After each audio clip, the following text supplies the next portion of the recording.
கட்சி அடுத்த நிலைக்கு கொண்டு போகணும், கட்சி வளர்ச்சி அடையணும், கட்சி ஆட்சியிலும், அதிகாரத்திலும் பங்கு பெறணும் அப்படின்னு நினைக்கிறது எப்படி அது கட்சிக்கு பின்விளைவாக போய் முடியும்? ஆட்சியில் அதிகாரத்தில் பங்கெடுத்தால் கட்சி அடுத்த கட்டத்துக்கு போயிடும் நம்புறீங்களா? இந்நேரம் இந்தியாவுக்கு பிரதமர் ஆயிருக்கணும் ஜி கே இல்ல வாசன். 67க்கு பிறகு திமுக ஆட்சி பொறுப்பேற்ற பிறகு இந்நேரம் காங்கிரஸ் இந்தியாவுக்கு பிரதமர் ஆயிருக்கணும் ஜி கே வாசன். அதிகாரத்தோடு ஒட்டி இருந்தா கட்சி வளர்ந்துரும். ஒண்ணு. அதை விட இன்னொரு ஹைலைட் சொல்லணும்னா, அதிகாரத்தோடு ஒட்டி இருந்தால் கட்சி வளரும் என்பது உண்மை என்றால் 60 ஆண்டுகள் ஆனது அப்படிங்கிற வரலாற்றை உடைத்து ஒரு 10 ஆண்டுகளுக்கு முன்பாக 2006 2011 நம்ம திமுக ஆட்சியில் பங்கெடுத்திருந்திருக்கலாமே. அப்போ சோனியா காந்தி வேணும்னே கட்சி வளர்க்கலையா? பதில் சொல்லுங்க. 2006 11 நம்மளுக்கு வாய்ப்பு இருந்தது.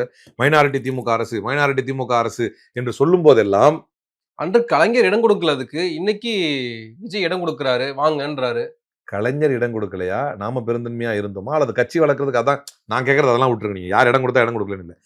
அதுதான் கட்சியை வளர்க்க உதவும் என்றால் அந்த பாயிண்ட் தான் முக்கியமானது. அது கட்சியை வளர்க்க உதவும் என்றால் இடம் கொடுத்தா இருக்கும் என்னன்னா வாங்க சொல்லிருக்கலாமே.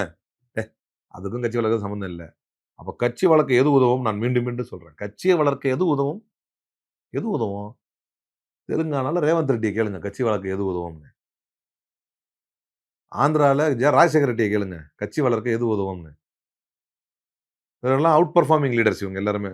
அழிஞ்சு போச்சுடா காங்கிரஸே இல்லடா அப்படின்னு நினைத்த போது வலிச்சு கட்டி தூக்கிட்டு வந்தவங்க மேல காங்கிரஸ். அப்ப என்ன நீங்க நடக்கணும். அதே மாதிரிதான் இங்க செல்வப்பிறந்தகை செஞ்சாரு. ஊர் ஊரா போய் நிறைய பேர்த்துக்கு விஜயின் மீது பல விமர்சனங்கள் காங்கிரஸ் கட்சியில இருந்ததை பார்க்கிறோம். இப்போ டி.கே. சிவகுமார் வந்து அன்மெச்சூர்டு பொலிட்டிஷியன் சொன்னாரு. இன்னைக்கு அவர் கூப்பிட்டு வாழ்த்து சொல்றாரு இல்லையா? நாங்க இருக்கிறோம் கவலைப்படாதன்றாருல. அதுதான் நான் அந்த சந்தர்ப்பத்தை நான் எதிர்பார்க்கலங்கிறேன். எங்க அரசியல் நிரந்தர எதிரி இல்லை, நிரந்தர நண்பன் இல்லை, மாறுறவங்களுக்குலாம் யதார்த்தம் தாங்க. நம்ம இல்லைன்னு மறுக்கல.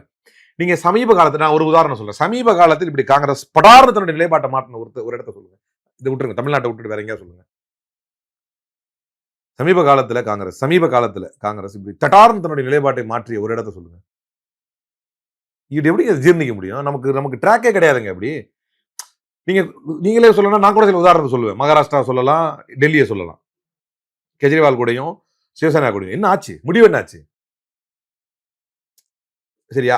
அகைன் நானே சொல்றேன், இந்த உதாரணம் பொருந்தாது. நீங்க கொடுக்கலன்னா நானே அந்த உதாரணத்தை கொடுத்துட்டேன். இந்த உதாரணம் பொருந்தாது. ஏன்னா இங்க நம்ம சொல்லிக்கிட்டு இருந்தது அடுத்த தமிழ்நாட்டுக்கு வரேன். நான் இப்போ இங்க நம்ம சொல்லிக்கிட்டு இருந்தது சித்தாந்த போரு, இது ஐடியாலஜிக்கல் வாரு. இது வந்து this is no more fight or war between BJP and Congress. It is going to be war and fight between Congress and RSS அப்படின்னு சொன்னாரு. அப்ப என்னைக்கு நீங்க சித்தாந்த போர்னு டிக்ளேர் பண்ணிட்டீங்களோ அன்னைக்கே வந்து பொலிட்டிக்கல் ஈக்குவேஷனை தாண்டி ஒரு ரிலேஷன்ஷிப் இருந்தா மட்டும் தான் நம்ம மீண்டும் மேல வர முடியும். அப்ப அதுக்கு முக்கியமானது அப்ப அடுத்த கட்டத்துக்கு வருவீங்க. அந்த பொலிட்டிக்கலி யார் அலைண்டா நிக்கிறா நம்ம கூட அப்படின்னா அது திமுக தானே நின்று இருக்கு இத்தனை வருஷம்.